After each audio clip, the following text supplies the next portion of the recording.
Welcome to the How to Podcast series. My name is Dave. Happy to have you here. Let's get into the conversation today around podcasting. Let's help you start your show and grow your podcast. Okay, welcome back to the How to Podcast series. When you listen to podcasts on a regular basis, you come across some really fun podcasts to listen to. And I've listened to this podcast. It's great. It's Pod Talk, and Craig is here. He has other shows as well, but Pod Talk is really a fun podcast, great interviews, and it's in the thing that I do all the time, which makes me happy. So to have that person show up on your screen after you've been listening to so many episodes is a joy for me as a listener, as a community member for Craig. So I'm excited about this. We're going to be talking about podcasting and a lot of great things. You get a lot of knowledge from this guy. He knows what he's doing. Craig, welcome to the show. Glad to have you on the show. Thanks so much. I always have the urge to be like, oh, wait, I'm in the wrong place. Sorry. No, I don't know anything about podcasting. But yeah, thanks for reaching out. As I said before we hit record, I really appreciate. I don't put a lot of like signage up, like have me on your show. It's kind of on the download. And I appreciated you reached out and we chatted a little bit. So it's always fun to see people who are running podcasts and then they're interested enough to actually track me down and ask me a question. And then I'm like, oh, yes, please. I would love to do that. Right. So.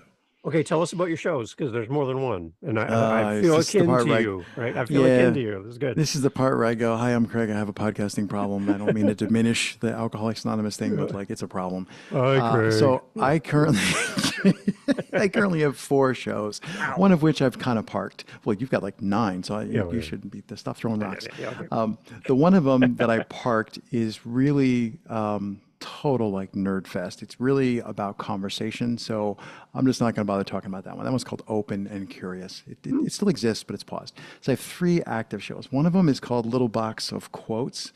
And just for fun, I think in like 2020, I was helping coach a podcasting course. And I thought, what would happen if you made a daily podcast show that was just me saying hello and reading a quote? I have a huge collection of quotes. And didn't tell anybody. Put it in the directories, but don't tell a soul that you made a show. I love it. Well, the answer is it dwarfs everything else that I do. It gets like 150 downloads a day. It does like 900 unique listeners. It's at like 1,700 episodes or so. Like it's been going forever. Wow. But it taught me how to batch work and how to like get everything organized. So that one's super fun. But it's like a toy, but I love it. It's this great little thing. That's called Little Box of Quotes. So the one that I've done the longest, that I think the most number of people actually know me for, is called Movers Mindset. And that podcast started during my personal journey. When I turned like 40, I was rediscovering movement, like being outside, running and jumping and playing. Activities called parkour, if people have heard of it. Ooh. I fell in, no pun intended, with a whole bunch of interesting people. And I'm the guy who just like, ADD, I cross the street, oh, what's over there? I go ask questions. So I found myself having really cool conversations. And then one day somebody literally walking behind me and someone else said, you should record that. I would listen to that show. So that's Movers Mindset. I talk to movement enthusiasts to find out who they are, what they do, why they do it. And the one that you were praising, thank you very much, I like it too, is called Pod Talk. And it's just me talking to podcasters, usually independent podcasters, but every once in a while I hit a pro. Independent podcasters about whatever the heck we want to talk about. And it can be process, it can be AI. Just listen to I think it was your most recent episode about AI, and I was just like yesing along the whole way. So it can be AI, it can be how to do conversations, how to do interviews, how to do guest research. But really all of my shows are just, I got too many ideas and I don't know when to stop, and I just push buttons and, like 80-20. How do I get this out the door and, ship it? Yeah. Okay. So I want to bring up something that happened in real time. I want to know how you did it, because I was the one on the person to respond. Okay. Mm-hmm. And that's how we made this happen. So how do you encourage your listeners to respond to your show or reach out? Because it worked, I'm telling you, because I responded as a listener. Awesome. So how are you doing it? Because I think that's a lot of things that a lot of podcasters I talk to struggle with. They're like, how do I get somebody to raise their hand and say, Craig, I listened to your show? Or like, how did you do it? Okay, before I answer the question, what was the first action you took? Because I just want to know, like, did you click in a show note to the website, or did you lurk me on LinkedIn, or like, how did you, because I know you messaged me on LinkedIn, but I'm like, do you remember what the first thing you did was? Because before I answer the question. Oh, I listened first. So I was always searching, right? And then I found the show, and then I think I went, to LinkedIn from there. Went to LinkedIn and searched for my name? Yeah. Yeah, just curious. Because the answer to your question is I don't do anything. I literally do Wait, nothing. you just blew You're apart looking my for things podcast. to you're looking for things to argue about. I was like, I deleted all the work that prevented me from shipping the show Really? because I'm just like a one man maniac. Yeah. And I personally, this is not a critique of other shows, but for me personally, I cringe when I hear baked in intros and outros that are stale. So like Right. part of one of my shows, I had like an ask. I was like, oh, I had a community for the other show, and the community is gone. And I'm like, oh, but I got like 80 episodes that have this audio baked in, and I'm not going back to edit. So I'm always worried about like, oh, I want it to be perfect. So for Pod Talk, I literally don't say anything, dude. I just go, hello, I'm Craig Constantine. Welcome to I Pod know. Talk, short I know. conversations with podcast creators, and because I like to take a scenic route. And if the show ends and we say like, thanks, bye. I'm like, there's nothing. You literally did it on your own. And I'll tell you, I get not a lot, maybe 4 a year. I get people who respond, but you know what happens? It's people like you who really, really actually are interested. I mean, I get all the Right. usual spam from people harvesting from our RSS feeds. The answer to your question is I don't do anything on any of my shows. Wow. I just ship it, and then I make sure that there's a link to a website or a web page, and my name is on it. And my name is unique enough that if you search, people find me. So Okay, yeah, everybody, we're done here then. The show's we're done. over. Yeah. We have no Social. hacks for I you. do We a have little bit nothing. of social media, but mostly I do social media like because of the peer pressure. I feel Right. peer pressure, so I should go to Instagram.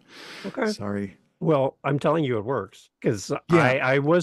I think that's probably why I responded, to be quite honest, because I was curious because there wasn't all the traditional trappings around Yeah, all there's that no stuff out. that What do you people call it? do. There's No, nothing on the no. end. Yeah, there's It no. was I like, I would love to have it like, oh, and this show is brought to you by, and I want to name people. For a while, Movers Mindset, I had a team of people that were paid, and that was some of the greatest episodes I ever did because I got a chance to talk to people like yeah. before and after, and I had a production assistant. And we were traveling and doing episodes, and that was that's magical. Mm. But we actually did a 50th episode where we had the whole team on mic and it was basically them dogpiling on me. So it's super fun when you get to say, and this episode was edited by Miguel Chero and all these Yeah. different people work on it. So I wish I could do that. I would love to have shout outs at the end of the shows, but it's just me. It's just crazy Craig. Right. I open up Hindenburg. Yeah. Off you go. And Yeah. off you go. It's another thing I don't do. I don't edit. Yeah. I don't edit my shows either. I know you're like, wait, that's what I do for a living. And I'm like, yeah, I'm sometimes some Pod Talk episodes, I'm done 30 minutes, 45 minutes, hit stop, check with the guest. Was this okay? Did you love it? And Yeah. then 35 minutes later, it's shipped, published, social media on it. It's like all done. It's nuts. But I could talk about why and how I do that. But let me give you the baton back here. You Well, no. I'm giving it right back to you. The why and the how, because why and the how.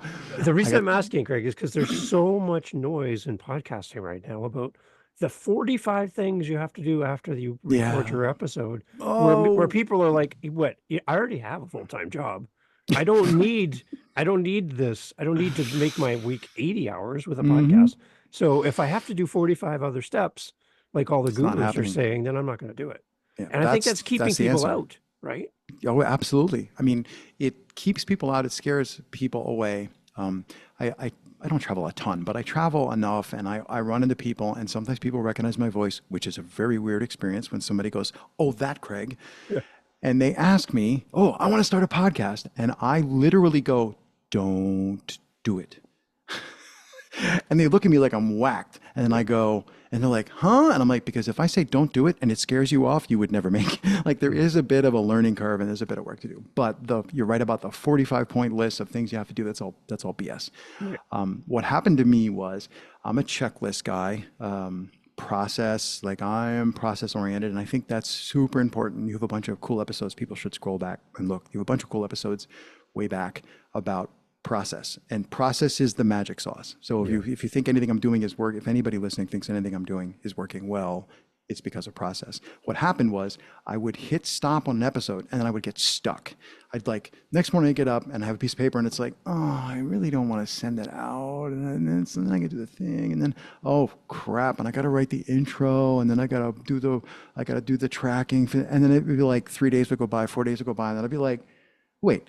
And I'd listen to the conversation, the raw wave, and I'd be like, this was awesome. Like when you do a show, you only get like half of it. You miss the other half because you're doing the show. I would listen to the conversation and I'd be like, I'd like want to slap my headphones off and kick myself. Like this hat, you have to ship this, Craig. You can't keep it. It's too precious. So then I went, okay, what am I stuck on? What am I literally stuck on? I'm like, I don't want to take out the ums and ahs and so's and the blah, blah, blah. So what I did was I went blemishes. I'm shipping like it's good enough. Personally, the episodes that I think have almost not been published, 'cause I'm like, this one's kind of a stinker. I've had people tell me that was their favorite episode. Right. So I actually have no clue what's good. So I'm taking my decision taste out of it. I don't know what I'm doing. I know what I'm doing, but I don't know like whether or not to press ship. I always ship them unless the guest doesn't like them. And I went and I started looking. I'm like, well, I talk too much, as you can tell. I talk too much. So I began trying to change that. Instead of fixing it in post-production, like, Right. Craig, shut up. Yeah. I say so often that my team once threatened to make a holiday supercut. So, of just me saying so over and over. And that was when I went, all right, I'm going to try and step on that. So I went down the rabbit hole. How do you end a conversation so that it's awesome? Like, because if you knew how to do that, you wouldn't have to post, produce, and edit. It would. Right. So the ending of every Pod Talk show, if you thought the endings were good, that's literally the ending. That's literally the last thing we said. It's the beginning, unless there's like a fire truck where somebody sneezes. I don't edit anything out. The conversations, how long should they be? I have an answer for that, but like, how long should they be? I don't know. Do 100 and experiment with that. Like, because the answer depends on your show. But for me, it's about 40 minutes, which is 2 20-minute conversational saccades. I could talk forever. But to like zoom out, I looked at all the things that I didn't want to do. And I went, well, what if I just didn't do that part? What if I just skipped that part? What if I just, I don't like doing voice sounds. What if I'm standing? I don't know if you're going to publish the video on this. Yeah. I'm standing up, I'm Italian. If I sit down, my energy level kind of, because now I can't move. So I'm just like, oh no, I'm going to stand here in front of the thing. People watching get to see me. I'm going to stand in front of the thing and I'm going to be emphatic and guests smile. Like, I just don't do the stuff I don't want to do. Like, because it's not a job. If it was a job, then you got to do what the boss says. But okay, back to you. Wow, permission. That's permission you just gave us, Craig. No, why didn't I just say permission? I like that. That's for 5 good. minutes. Well, the thing is, like, again, I think when I talk to podcasters who are on the journey of starting a show and they get into a Facebook group room and they say something like, what's the best mic? No, run away, run away. What hosting site should I be? Should I do video? What camera should I have? They get piled on by all of these people, some well-meaning, some have an affiliate link. Can let you decide which one is which, but they get piled on by all these people who are like, do this, do this, do this. And it's like a bunch of seagulls, like mine, mine, mine, mine, mine. And I just sit back and go, oh, if that's the introductory path to podcasting, I wouldn't even start one. I would never even start one. I'd be like, forget this. Like, that's not how I started. You guys can't even agree. Yeah. You guys can't agree, right? No. Oh, yeah. Amen. Once more, louder for those in the back who can't hear us over the seagulls. You're spot on, and what I'm trying to think of is like, was that in the thing, or we were talking about a book before we started, and the idea of put the book in. I'll let you do this. Lean Learning by Pat Flint. Lean Learning, everyone. Yes. And we were talking about just in time, like. If you're, selling eggs, don't buy a year's worth of eggs. You won't sell, buy a week's worth and then get more just when you need them. The just-in-time learning thing that's how I do everything. So podcasting was easy for me to start because I don't know, I do everything that way. Like I just start and then read I call them corrections. Read the corrections on the IKEA furniture later. Yeah, that's how I started podcasting. And these days with current technology, you can really succeed without, you don't have to like take the whole furniture set apart. You're like, oh, we can fix that. Yeah. It's an open door for people to get in, but I find too, the other part of it is people have this technology desire. I want to know and get the best of everything before I start. And then it's like, well, what are you going to talk about on your show? Oh, I don't know. That's way harder too. It's like, wait a minute. I think you might need to figure that out too. Yeah. It's just as important maybe as everything else. I think that's the, if you say, as you did, that you like any of my shows, it's the DNA of the thing. Like people have asked, I still say like a lot. People have asked me, how do you tell me how to, or show me how. And then I try to explain it. And then just, they do that RCA Victor dog thing, where they're like, just tip their head and look at me like, Yeah. what? And then I realized, I don't actually understand this magic trick. So there's definitely some people for whom it's going to be much easier because the way that certain people think or follow threads, that's going to be more interesting for other people to listen to. And you probably have to work harder if it's not, but I still think you can do it. Sometimes I talk about when people ask me, they usually ask me one question, then they back away. But sometimes people ask me, how do you ask questions? So I do conversations, what I call it. I don't do interviews, I do conversations because I like to think of myself as a host. I actually have house guests, so I'm a host, and these are my guests, and I do things like show them how to use the washing machine or give them the Wi-Fi password. That's what a host would do. What would a podcast host do? I rented a flat in London at one point, and as a podcast guest, I rearranged the room, and I also went out on a little reconnoiter and found the coffee shop, and all these things that I thought my guests might want, and I checked the bathroom and stuff like that. Anyway, I'm off on a tangent. When I'm talking to people, I learned to relax and lean into, I talk about salience. Your mind, everybody's mind is really great at salience, like snake, or rotten treatment. Like you're not going to miss that. It's really important to you. It's wired in. So I encourage people to pick two. So if you're talking to someone and you're thinking about, I like to talk about cheese. You're thinking about cheese, and all of a sudden Dave says something, and then I think about, I don't know, something completely different. The space station. They're related. Like people resist the urge to connect those dots. I'm like, oh no, if your brain says these two things are connected, no, that's your next question. And people go, oh, how are you going to turn cheese and a space station into a question? It's really easy. Hey Dave, do you think like Swiss cheese and the space station are related? You just ask it like it's a thing. It doesn't always. Sometimes they go, that's crazy, and then they always have another idea. Like the urge that people have that I see to get the questions right or to do the things correctly, it's not so important. When you talk to your friend, it's not like, okay, and then I'm going to ask you a grammatically perfect question which follows, but it's like, no, you're just talking. Yeah. But anyway. And I think as a listener, it's more engaging for a listener to feel like it's not overly scripted as well. Oh yeah. I've had people all the time ask me, Dave, I'm coming on your show, I need all the questions in advance. I'm like, well, first of all, I don't know the questions. Yeah, right. Like my sheet's blank here in front of me. I don't have anything in front of me. So I don't even know what it is. And you're going to say something that's going to make me follow the conversation. So, Right. because when I was listening early on, Craig, to other shows, I'd hear somebody interview somebody. They'd ask them this question. They got a great answer from the guest. And at the end of the answer, the guest said something like, and that's the day my car went off the cliff. And I almost died. Right. And Right. Stop the bus. We're going there. And the host is like, nope. Okay, question number 2. Yeah, What's right. your favorite color? And I'm like, Yeah. hang on, Wait, what a what the? minute, what?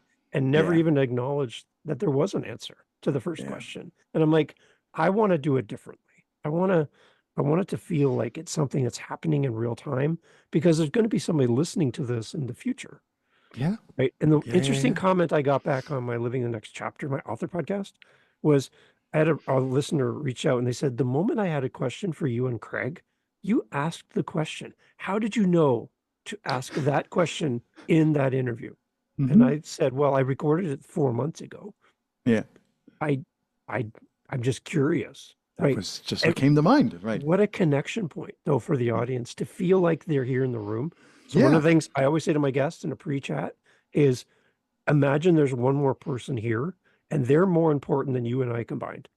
Without them, this is really no point to this. It's great to meet you and I love having a conversation. But if we don't bring that person in here right now and make them feel like the most valuable person in the conversation, then it's not going to serve you as a guest. You're not going to sell Yeah. books. You're not going to sell courses, whatever you're going to do in life.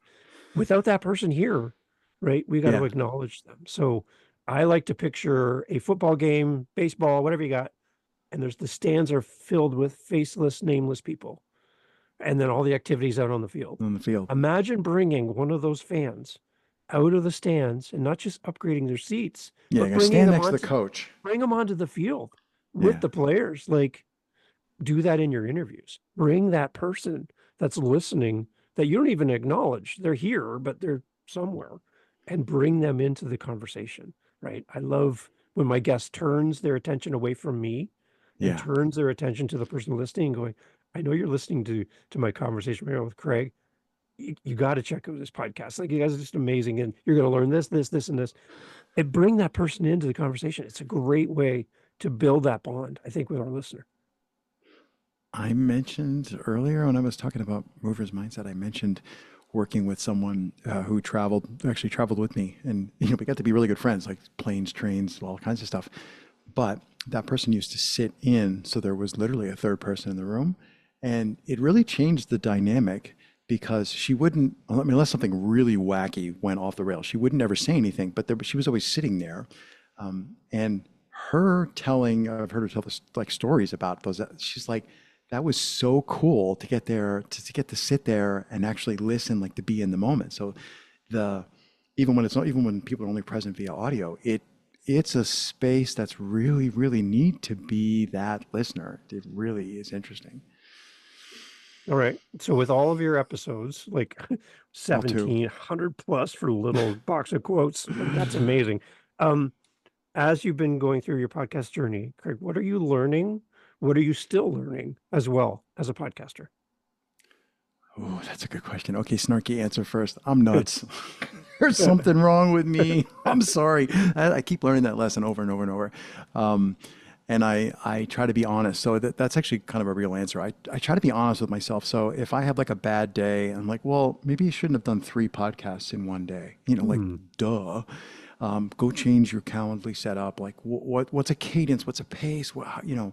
I can do a 3 hours physically standing call, but my guests just like their brain, like, okay, how long should this show really be? Yeah. So for me, like, really being honest about learning what can I do, or like I got sick in 2024 and it was like, okay, I need to cancel a bunch of, and it was like, okay, I'm going to be sick. Like, all right. Not like I'm going to throw up on camera, but like, I can't do these. So I had to like cancel like 7 scheduled podcasts. And as soon as I realized I was going to be, it was like, no, the right thing to do is to tell people I can't do it, rather than showing up for my listeners like, oh, okay, I'm feeling ill. So for me, I keep relearning the lesson that I can really bite off more than I can chew. I can be too crazy about it. I need to not fight, but like let go of the false urgency of like, oh, I got to do this thing and I got to shit. Just calm down, Craig. It's just a podcast. Just do the ones you can and move on. I mean, I've learned a ton, technology wise, none of that's interesting. I've learned a ton about what I think the right way to do conversations are with people in general, not just in recorded, because recorded conversations are a whole strange zebra, subset of horse. Regular conversations are much easier to do well, I think. But I don't know if you want to if you throw me a more specific lead, I could go, or you could just move on if that's boring. No. What about as far as what you like as a listener, as a podcast, and then maybe how maybe some of that finds its way into your own show? Yeah, absolutely. Oh my goodness. So I started listening. I was actually not a heavy podcast consumer. I started a podcast. There was a show that I was listening to, I'm not going to name names, that I thought sucked horribly. And I went, oh man, I could do better than that. Little did I know how hard it was to do well. If it was my show, you can just tell me it right was not now, your show. Craig. No, it was I'm not your fine. show. No, Okay, it's good. not your show. Nobody will Okay. ever guess what show it was. But I listened to the show and I went, seriously, I could do that. Turns out, no, it's actually hard. But once I started trying to podcast, I was like, okay, I'm going to try and listen to like literally thousands of episodes. And I was listening to them at high speed. And the first thing I did was I said, I'm going to talk to people. And I've had up to 3 guests at once. Like when you get more than 2 people on a mic as your guest, 3 people on a mic, especially when they know each other well, it can be really fun. Husbands and wives. Ooh. Oh, they're a ton of fun. You ask them a question like, well, how did you guys meet? And like the husband will glance at the wife, like, and the wife will look back and then the husband will leap on the sword to tell the story. Like, it's great. Anyway. But I started listening I went, who are the shows that are supposed to be good, right? So like Tim Ferriss, Cal Fussman, track down like Seth Godin and Stephen Pressfield. And, these people are opinionated and maybe you don't like the way they write or whatever, but just like go listen to the people who've done a lot of these episodes. To see how it's supposed to be done, because I'm a big believer in figure out how you should do it, and then you're free to break the rules and do whatever you like. Maybe not great advice for day one podcasters because you can spend a lot of hours listening, but that's what I did. I went and listened to a ton of shows. These days, I don't listen to any of those shows anymore, not because I don't love them, but because I'm only awake so many hours a day. These days, I'm all listening to shows that are from people that I know. And with a couple exceptions, there's a philosophy podcast that I just can't get enough of. But I love and I always see it coming, but you hit play and the person that you know, who you've maybe even met in real life, like an actual friend who Right. does their show on Wednesdays, and you're like, oh yes, it's Rick, and like, Yeah. and I'm out usually I'm walking. I don't drive much, but I'm out walking and then I have Rick in my ears or I have Vivian in my ears or like whoever it is. Yeah. And some people's shows, some shows are the ones that I love are very just like, hey, it's me. I'm talking about my show. Thanks. Bye. They're real stripped down. I call it street rods. They're just a racing car. And some of them are, I listen to some of these shows and I'm just like, dude, you like are hitting it out. And then I have to email them. Like I mail them like every week. That was awesome. So I really love like knowing the persons who are making the thing. I'm not as enamored anymore Tim Ferriss still does great episodes, but I see them come up and I'm just like, Yeah. But I also have a weird way of following shows. I don't know. I literally Talk could about talk this. forever. No, keep going. My weird way of following shows, right? So everybody listening knows open podcasts are powered by RSS. If you don't, go look it up.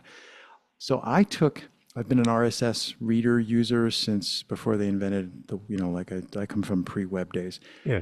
I've been using RSS readers since the dawn of time, and I take all of the shows that I maybe kind of might want to someday maybe listen to, like Tim Ferriss and all the big names, and I put the RSS feeds in my RSS reader along with all my websites that I want to follow. So I have a whole folder called podcasts. I open it up and it's like, there's 70 new shows today. And I go, yeah, mark them all red. So they're not in my podcast player because otherwise, how do you follow? Like, because if you Right. follow 70 shows, you get hammered. Yeah. And you're never going to remember to touch them and look at their latest episodes. I just load them in my RSS reader as if it's RSS. And most shows, some of the big ones actually don't. Most shows have readable episode notes. And then when I see, oh, that show with the person that I really like has a guest that I have to hear, oh yeah. And then I go to the player and I add just that one episode. That's how I keep the monster at bay. All right. And then my friends I follow. So. There you go. Well, that's a good filter. I like that. That's a good filter. I've never met anybody else who does that. Nobody does that. I'm like, why not? They're just RSS feeds. Stick them in your RSS reader. There you go. Well, I think that's something that doesn't get talked enough about. I think a lot of the new people coming to podcasting don't even know what an RSS feed is. Yeah, They're like, I think that's good. I think that's good. Yeah. As That means I always, we're definition open, of a right? podcast is the host can say wherever you listen to your podcast. That's the Right. definition of podcast. Okay. Because in order for that to be the case, it has to have an RSS feed and all the tech has to work the way it should. But yeah, what's the definition of a podcast? Listen to this wherever you get your podcasts. Okay. Yeah, I'm with you on that. I had Rob Greenlee on yesterday, one of the old sages of podcasting. I had a few people on. I had Bob Lament, who does podcasting as a blue cat. It's really interesting. He was one of the 50 podcasts loaded to iTunes when Oh, wow. iTunes started podcasting. So some really good history. I think that's the one thing I think new podcasters don't appreciate is how hard it was to podcast back when it started compared to how easy it is now. Now, Right. yeah. And I think there's a little lost. I think some of the old school podcasters get a little grumpy when how easy it is today, how hard it was for them as pioneers in the space to get us to this point. I still think we need to honor them because we wouldn't be here if it wasn't for them in the way that we are today. And it wouldn't be as easy if it hadn't have been for them. So I do like listening to them for some perspective, but at the same time, I'm so excited that you can start a podcast today and be online on Apple, on Spotify within a few hours. Bang, you're out there with everyone else right next to those shows Just that you as admire, playable as right? the monsters. Right. You can't do that in radio. No, Right. go apply for your FCC license. Yeah. There's like you have to put a what do you call it? A bond. I think there's a really big bond you have to put up. So if you actually say License. an F-bomb, yeah, you need a license. I was like, oh, really?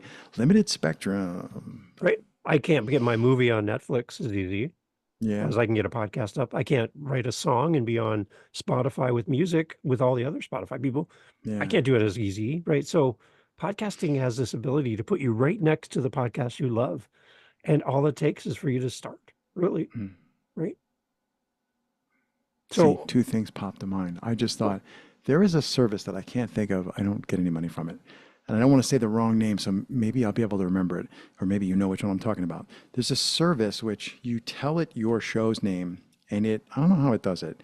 it finds other shows that are similar, and it gives you like this fancy schmancy rotatable three-dimensional whatever. But it gives you like the neighborhood around your show, Oh, and it lets you go, like for me, it lets me go see like, well, what are those other shows doing? Like if you think I'm like those shows, and then maybe they're all doing X or Y. And I thought that was a neat way to explore the podcast space, than not just like searching for keywords. But I can't think of the name of the show, and I don't want to open up my web browser and yeah. search while we're talking. We'll find it. We'll grab it and throw it in the link Yeah. in the show notes is what we do. One thing I've been trying lately is Mopod, Mowpod. And I for haven't seen that one. Mopod, it gives you your rankings for all the Apple players around the world, Mm. which is quite interesting. And you can also then compare yourself to some other shows if you want to see how you're doing to other Oh. podcasts, which is interesting. But it gives you kind of an idea of kind of their cadence, like when they're releasing episodes, if that's important to you. Yeah, that's You learn actually a bunch of stuff. interesting. Like what people are, what their cadences are. I started using maybe 2 years ago. I started using OP3, the Yep. Open Podcast. Okay, what's the P stand for? There's Open Podcasting Prefix. Yeah. So OP, I people can't can remember. see what you're doing, right? Yeah, Yeah. and partly because I self-host, like I said, I'm a nut. I self-host all my stuff. So I'm using a WordPress plugin. So it's like, yeah, here's how many downloads. I'm like, that's not even close to being useful. So I wanted to get some sense of some actual listens. And OP3 tries to, it's not IAB compliant, but it tries to give you some sanity around actual numbers that have meaning. So I did it partly because I wanted some numbers for the shows, but also I like the idea that my show is like contributing to the global odometer. So there are people who do research and look at like, because you can go across all the OP3 statistics, and it's like there's enough podcasters. You're like, oh, you can see listening trends, you can see where people are. So I also like the balance of, yeah, I get some free statistics, and I'm literally helping the podcast industry. Like, we don't expect the new people to even know what OP3 is. We could talk about it, but for people who are ahead of the curve, oh, there's a little field here, and I can type in my OP3 prefix, and boop, off I go. So I like, that's my way of like giving back. I feel like I know what that is. I feel like I should go to the effort of putting it in there and like, show this is how it kind of shows how you do it. Like, how often does Craig actually publish? OP3 knows. Interesting. The answer is whenever I feel like it. There's no rhyme or reason, except for Little Box of Quotes, which just goes out every day at 1 a.m. via automation. Okay, for a little box of quotes, how far out are you recording? It's variable. I'm generally 3 weeks out. Wow. Okay. But I do them in batches, at least a batch of 7. Often I will do a batch of 14 or 21. I come from like the behind the curtain internet nerd programming side of the world. So I build a lot of tooling. So a lot of the things I do, it's like, yeah, I wrote software that helps me do that. So I have a way that the email list, so it's kind of clever. The email that goes out for the mailing list is the same quote as the podcast that drops, and they're done from different things. So I have a piece of software which looks at my collection of quotes and pre-picks a week at a time. So it's usually on Friday. It'll decide, maybe we should do some more, Craig. So it'll pull 7. It emails me. And it's like, here's the next 7 that I'm going to put to the email list. Wow. Get off your lazy butt and go make 7 more podcast episodes and schedule them. So that tool, I can kick it in advance. I was just traveling for a week or 2. So I'm like, I better do some homework. So I kicked like 4 extra weeks out. And then I put on my podcasting hat, and maybe it took me an hour. I did 28 or whatever, they're super short, 28 little episodes, and then I get to upload them and it, mix them down, blah, blah, blah. But I scheduled them, and then it just like clockwork, the software, does the deed. So I enjoy it. I don't listen to my own show, the audio, but I do read my own daily quote thing because I like to be reminded of all the quotes. Good. All right. Told you I was crazy. See, one of my quotes that I'm using quite often right now is Theodore Roosevelt. Do what you can with what you have, where you are. Mm-hmm. And I'm using that for podcasting. And I'm thinking it's like a 3-pronged approach. And you need Yeah. all 3 like a stool.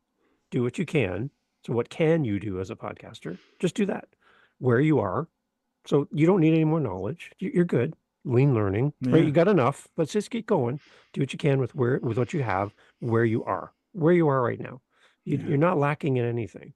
If all you have is a phone, you can be a podcaster and get Yes, going. you can Just get literally going. do the whole You thing. can start from there and just build up over time instead of trying to have everything solved before you approach the mic, right? Just keep going. The other thing that people don't, I mean, they know this, but they don't really pay attention to this is you can also stop. You can change the name of Right. your show. You can be like, yeah, I did, 6 episodes of that, and I changed my mind. I don't want to do that. I don't. Yeah. That's a lot of work. You can like delete it, or you just change the name of the show and keep going if you don't want to have people fall out, who've subscribed. There's probably a discussion about whether or not that's nice to people. Like just completely change the whole show and it's still in your podcast player. But yeah, there are a lot of people who feel like, oh, I started, I have to go forever. It's like forever? Forever is a long time. And maybe you should think about, taking, I know someone who takes every summer off, she just like stops for 8, 10 weeks and just like, Yeah. I'm not, I'm done. seasons or the way I do it is just like, when I have to publish an episode, that's when they go out. Like when I get a guest, I'm like, this guest is awesome. I need to record the thing and then I'm going to ship it. Sometimes if I do like more than one in a week, then to be nice, I like hold them. I do all the work and I hit all the buttons and then it's scheduled. Just put them so people don't get like, I've had people complain. They open their player and they're like, dude, I got like 5 episodes in 2 days. Knock it off. Sorry. Embarrassment of riches. There you go. I like it. I would love to have you back in the future again, Craig. Sure. I think like we've just kind of hit on a couple things today, and I'm like, I'm sure we could talk about all kinds of stuff on this. But anyway, Yeah. I'm just gonna keep the door open for you because anytime I come across a great podcaster that I admire and I listen to, the idea of having them back in the future would be great as well. Can I throw one? This is not a plug. This is a book that I read called Out on the Wire by Jessica Abel, Abel. It's a graphic novel. I went on a graphic novel tangent recently, and it's got an orange cover. And I forget why she did what she did, but she wound up interviewing like all of the podcasting greats. And she put together a companion podcast which talks about how to like make a show. It's really great because when you listen to the show, it's just all the famous people going, yeah, we don't know what we're doing. This is how we do it. And we kind of go like, like it fixed my imposter syndrome. I was like, well, if that's the chaos that they consider great, like maybe they Wow. have a team and they go iterations, but just to hear them talk about process, the people that she interviewed, she was writing the book as a graphic novel. The book is great.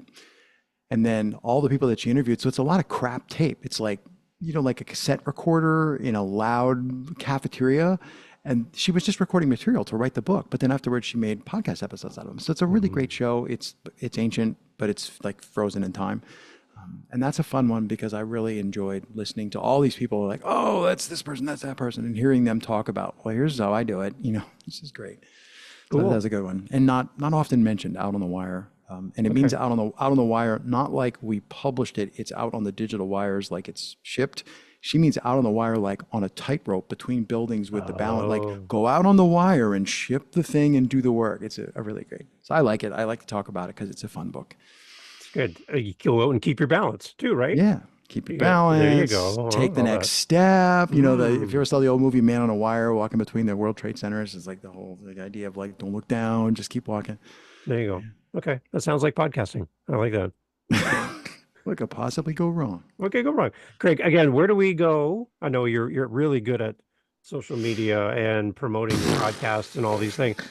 It works because I found you. But anyway, where would you send people to all 4 of these shows we can go listen to? I'll have links, obviously, but where would Okay. where's the starting point for a new person coming to see Craig? That's a really good question. I would say the best place to find information about me personally is to go to my name. It's Craig, Craig, Constantine.com. But that site is about like me and like what I'm doing personally. So if you're looking for a particular show, just search for the names. It's either Pod Talk, one word, smashed together, PODTALK, or Movers Mindset, 2 words, no apostrophe. Just search for those 2 shows anywhere you normally listen. And you'll be able to find those. And all those shows have show notes, which would lead you back to me. So if you're like on one and you're trying to find the other, you can find it. I have a lot of web stuff. So I would say, go to Pod Talk in your player and just grab an episode and listen. Maybe you want to recommend one? You've had some guests on your show that I had on my at show, you. and I'm like, well, this is great. So Yeah. I love when I see that happening. I'm like, oh, we're on the same wavelength. I'm just teasing. You don't have to come up with one, but I would just say, go listen to an episode of Pod Talk. They're like 40 minutes long, and there's some really fun ones. I always tell people when you're trying a new show, don't listen to the latest one just because it's new. Actually look for something that catches your eye. Like scroll through, find a title that catches your eye or a word that catches your eye, and just start there. And these are like books, people. You don't have to finish them. Yeah. Us podcasters, we're not like, you quit at 7 minutes. I don't like, no, I appreciate you listening to 6 minutes. So I would just say dive into Pod Talk, because people listening are podcasters. Go to Pod Talk, pick an episode, and go there. Okay. Before I let you go, you just said, look for a title that catches your eye. What catches your eye in a title, Craig? Words. And I don't mean that tritely. I mean, like, I do not want, search engine optimized stuff explanation. So I go to the crazy lengths of all the episodes of Pod Talk are a single word, like presence with, and then a person's name. So it'd be like presence with John Doe. And that's because I like shows where I can scroll through and see what's going on. I like when the first sentence in the show tells me what's on the tin. I like my cans of tuna to say tuna on them. None of this, like, don't make me read 7 pages to figure out what the show is about. I'm trying to decide whether I want to listen. Because podcasting, people who are podcasters, our listeners do not want to change mediums. If they're listening to your show, they're not a book reader. They're not going to read 9,000 pages of show notes. They want to listen to the show, right? And people like you who switched and like tracked me down, those people, they will find you. You do not need to like, they'll be like, I'm finding this human. So I'm looking for individual words. I like when things are very clear. I like active voice. I like when, somebody tells me what they're going to tell me, not like, are you wondering how to do it? Like, oh no, I am not wondering. Skip, that kind of thing. No clickbait. Yeah, you had Cassian on, and it's Faith with Cassian. So I had her on. She's amazingly fun to talk to. Right. And then I saw with Vince, engagement with Vince Quinn, another great podcaster out there doing great stuff. So I keep saying we have to do something. We're like, we keep doing these Zoom calls and we're like, all right, we got to figure out what it is, the thing that we're doing here, because we're not quite sure. It's a great strategy, Craig, for the titling of your episodes. I like it. And now that you're pointing it out, I'm scrolling through on my phone and I see it. Yeah, that's really cool. It takes a lot of work, not a lot, but you have to, like, yet another thing. And I often think about, I know Apple says, don't put numbers in your titles, but I do like when there are numbers in the titles, when somebody says, go look up episode 742. Okay, that show needs numbers. Yeah. But in shows like mine, you can just look for a word. I tell people, go look for Smith or go look for Cash-in, and it's easy enough to find. Yeah. Smart. Craig, thank you so much for saying yes to agreeing to come on this show.